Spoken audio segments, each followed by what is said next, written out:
कहा जाता है, अशिक्षित को शिक्षा दो, अज्ञानी को ज्ञान। शिक्षा से ही बन सकता है भारत देश महान। आज के परिवेश में हमें इन शब्दों पर बार बार विचार करना चाहिए। ऐसा नहीं है कि लोग इस दिशा में सोचते नहीं, लेकिन बहुत कम ऐसे लोग होते हैं जो सोचने के बाद इस पर अमल करते हैं।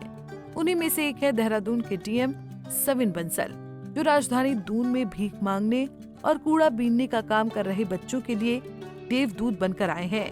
जिला अधिकारी की मुहिम पर बच्चों को रेस्क्यू कर उनको अब शिक्षा दी जा रही है। अभी तक कितने बच्चों को रेस्क्यू किया गया है? क्या इन बच्चों का पढ़ाई में मन लग रहा है? और ये गरीब बच्चे कहाँ के रहने वाले हैं? इन सब सवालों के जवाब सुनिए हमारी इस खास रिपोर्ट में।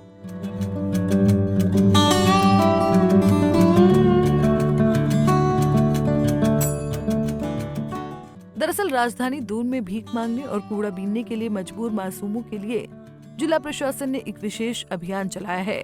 अभियान के तहत जिन बच्चों के हाथों में भीख का कटोरा होता था, उन हाथों में अब कलम और किताब दिखाई दे रही है। इस पहल के माध्यम से बच्चों को शिक्षा और खेल से एक बेहतरीन भविष्य देने का लक्ष्य है। इसमें 20 लॉन्ग प्लानिंग के बाद एंड सभी स्टेक होल्डर से मल्टीपल राउंड ऑफ कंसल्टेशंस के पश्चात फिर जो हमारा माइक्रो प्लान अप्रूव हुआ था, तो उसके अकॉर्डिंग अब हमारे जो पेट्रोलिंग व्हीकल्स हैं वो रिकवर करते हैं डेली जो बच्चे हैं जंक्शंस पे, ट्रंक रूट्स पे, मुख्य चौराहों से, और जो उनकी सही प्लेस है वहाँ पर उनको जोड़ने का प्रयास किया जा रहा है। सो पहले उनके बिहेवियरल चेंजेस लाने की आवश्यकता है। वहीं अभियान के तहत अब तक 23 से ज्यादा बच्चों को रेस्क्यू किया गया है। अब इन बच्चों को देहरादून स्थित साधुराम इंटर कॉलेज में स्थापित आधुनिक यूनिवर्सिटी करियर सेंटर में पढ़ाया जा रहा है। बच्चों को खेल के साथ शिक्षित भी किया जा रहा है। नौनिहालों का भी पढ़ाई में खूब मन लग रहा है। फर्नीचर, खेल सामग्री और अन्य उपकरणों से सुसज्जित इस सेंटर में बच्चे न केवल पढ़ाई में रुचि दिखा रहे हैं, बल्कि ड्राइंग, पेंटिंग और अन्य गतिविधियों में अपनी प्रतिभा का प्रदर्शन भी कर रहे हैं। बच्चे जो गरीबी के कारण सड़कों पर भीख मांगते थे, कूड़ा कबाड़ उठाते थे, अब किताब और पेंसिल के जरिए अपने सपनों को आकार दे रहे हैं। ऋषिकेश, मम्मी नहीं है, पापा विकलांग है, पैरों से खराब है। तो हम अब यहाँ से जाएंगे कल, तो हम कहीं घूमेंगे नहीं, सिक्के भी नहीं ढूंढेंगे, पढ़ाई लिखाई करेंगे। यहाँ भी अच्छा लग रहा है। क्या पढ़ना है आगे भविष्य में? पुलिस। मेरा नाम है काशी कुमार। मैं यहाँ पे मेरा 8 दिन हो गया। मेरा मम्मी पापा यहीं दिल्ली में रहते थे और मेरा मम्मी पापा आज आ रहे लेने के लिए। देहरादून स्टेशन पे आ रखे और हम साथ जाएंगे और घर पे ही रहेंगे। हम सब ऐसी घाट पे सिक्का उक्का ढूंढते थे, गंगा जी में पैसे निकालते थे, चांदी उंदे वो सब, तो हमें पकड़ के लाए यहाँ पे पढ़ाई करने के लिए। हम सब जा रहे हैं अब हम घर पे जाके रहेंगे आराम से और कहीं नहीं भागेंगे। हमारा नाम करण है। हमारे मम्मी पापा मेरे मिस्त्री का काम करते थे। मम्मी पापा भी दारू पीते थे। मम्मी जो है मम्मी घर चली गई गाँव, बहन छोटी वाली यहीं पे है और मेरे को यहाँ अच्छा लग रहा है। मैं सब अच्छे से पढ़ा रही हूँ मुझे।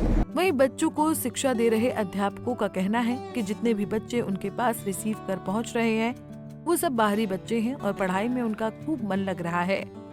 अध्यापक रामलाल का कहना है कि ये पहल न केवल बच्चों को सड़क से स्कूल तक लाने में सफल हो रही है, बल्कि आत्मनिर्भर और आत्मविश्वासी बनाने की दिशा में भी महत्वपूर्ण भूमिका निभा रही है।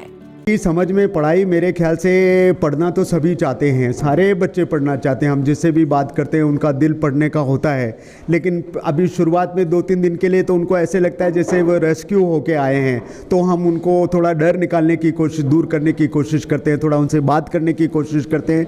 लेकिन पढ़ना सब बच्चे चाहते हैं।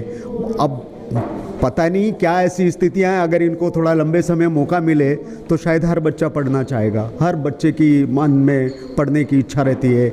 यहाँ थोड़ा बात करता है, थोड़ा सीखता है। फर्स्ट डे थोड़ा रोता है, कुछ ऐसे बच्चे भी आते हैं थोड़ा डरते हैं, लेकिन धीरे धीरे हम लोग जिस तरीके के कुछ इस तरीके के क्रियाकलाप करते हैं जिसमें कि बच्चा थोड़ा खुलकर बात करता है। हम अलग अलग तरीके के अलग अलग समय में अलग अलग बच्चे आ रहे हैं रोज़। आजकल तो कम से कम 20 बच्चे तो रोज़ आ ही रहे हैं। उन्हें बिल्कुल समझ में आ रहा है। कुछ बच्चे इतने अच्छे हैं, मतलब बहुत अच्छा इंटरेस्ट लेके पढ़ते हैं, कुछ समझा रहे हैं, उन्हें भी समझ आ रहा है, वो भी इंटरेस्ट ले रहे हैं। शुरू में तो है रोते हैं, 2-3 दिन फिर हमारे साथ रह लेंगे, फिर उसके बाद हमारे साथ उनका एक रिलेशनशिप बिल्ड हो जाता है। उसके बाद ये बच्चे खुद से कि मैम आज ये पढ़ना है। कल जैसे मैंने पार्ट्स ऑफ बॉडी पढ़ाई तो कह रहे हैं मैम और पढ़ाओ। छुट्टी का टाइम हो गया, कह रहे हैं मैम, मैंने बोला कल पढ़ेंगे। ठीक है मैम कल पढ़ेंगे। तो है काफ़ी प्रोग्रेस है, दिख रहा है बच्चों में प्रोग्रेस। कुल मिलाकर कहा जा सकता है कि ये पहल न केवल बच्चों को शिक्षा के क्षेत्र में माकूल बना रहा है, बल्कि प्रेरणा का काम भी कर रही है। अब देखना ये होगा कि इन बच्चों के अभिभावक क्या इसी केंद्र में पढ़ाएंगे या फिर अपने अपने राज्यों में वापस ले जाएंगे। पंजाब केसरी टीवी के लिए देहरादून से आशीष रमोला की रिपोर्ट।